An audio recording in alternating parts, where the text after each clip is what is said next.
Videos देखने के लिए सब्सक्राइब करें जनसत्ता.com, बेल आइकन दबाकर पाएं लेटेस्ट नोटिफिकेशंस।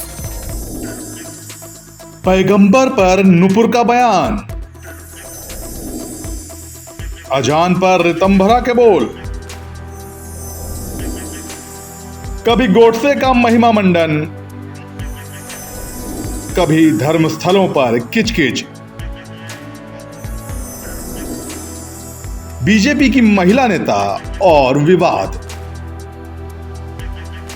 जुबान पर लगाम सिर्फ टीवी एड में ही अच्छे नहीं लगते, कई बार टीवी डिबेट में भी इनकी जरूरत शिद्दत से महसूस होती है। जुबान पर लगाम लगी होती तो आज खाड़ी देशों में भारतीय दूतावासों को इतनी असहज स्थिति का सामना नहीं करना पड़ता। मगर बीजेपी की महिला नेताओं को यह बात कौन समझाए। कभी नुपुर शर्मा, कभी उमा भारती, कभी साध्वी रितंभरा तो कभी प्रज्ञा ठाकुर। अपने विवादित बयानों के चलते कई बार बीजेपी या संघ परिवार की महिला नेत्रियां विवादों में फंसती रही हैं। जनसत्ता की इस खास रिपोर्ट में बात कुछ ऐसी ही कंट्रोवर्शियल बयान देने वाली महिला नेताओं की। पैगंबर पर नुपुर के बोल।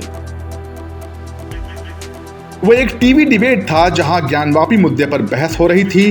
तभी बीजेपी नेत्री नुपुर शर्मा की जुबान फिसली और वो मुसलमानों के पैगंबर मोहम्मद साहब पर कुछ ऐसा बोल गईं जिसने न सिर्फ पूरे देश में हंगामा मचा दिया, बल्कि सऊदी अरब, कतर और ईरान जैसे देशों ने भारतीय राजदूतों को तलब कर इस मुद्दे पर आधिकारिक शिकायत तक दर्ज करा डाली।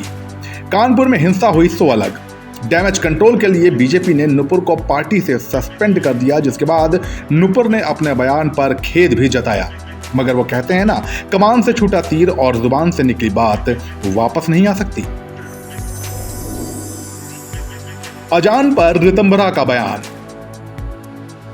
बात अप्रैल 2022 की है। वीएचपी नेता साध्वी रितंभरा नेपाल के पशुपतिनाथ मंदिर गई थी।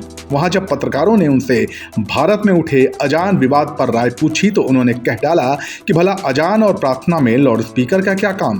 पत्रकारों से बात करते हुए साध्वी ने कहा कि हर वह चीज जो प्रकृति के विरुद्ध है उस पर संविधान के रूप से कदम उठाना चाहिए। ध्वनि भी एक तरह का प्रदूषण है। हमारे यहाँ तो शुरू से कहा जाता है कि चींटी के पग नुपुर बाजे सो भी साहब सुनता है।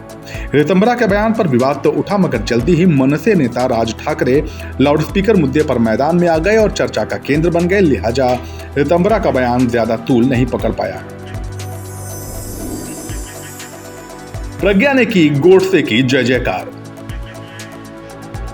लोकसभा चुनाव के अंतिम चरण से पहले प्रचार के दौरान अभिनेता से नेता बने मक्कल निधि मय्यम के संस्थापक कमल हासन के देश का पहला आतंकी हिंदू था वाले बयान पर प्रतिक्रिया देते हुए साध्वी प्रज्ञा ने नाथूराम गोडसे को देशभक्त बताया था। उन्होंने कहा था कि गोडसे देशभक्त थे, हैं और रहेंगे। गोडसे को आतंकवादी कहने वाले स्वयं के गिरेबान में झांक कर देखें।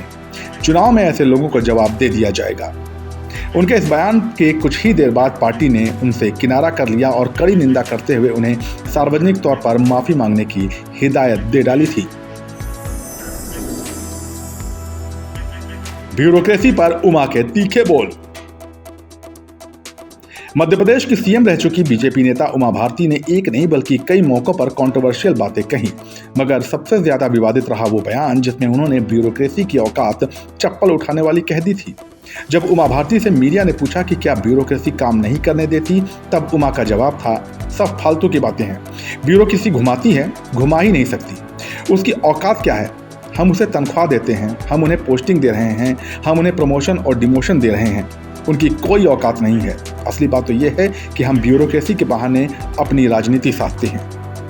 भाजपा की महिला नेताओं के बयान पर आपकी क्या राय है, हमें कमेंट सेक्शन में लिखिए और देश और दुनिया की तमाम खबरों के लिए बने रहिए जनसत्ता के साथ। नमस्कार।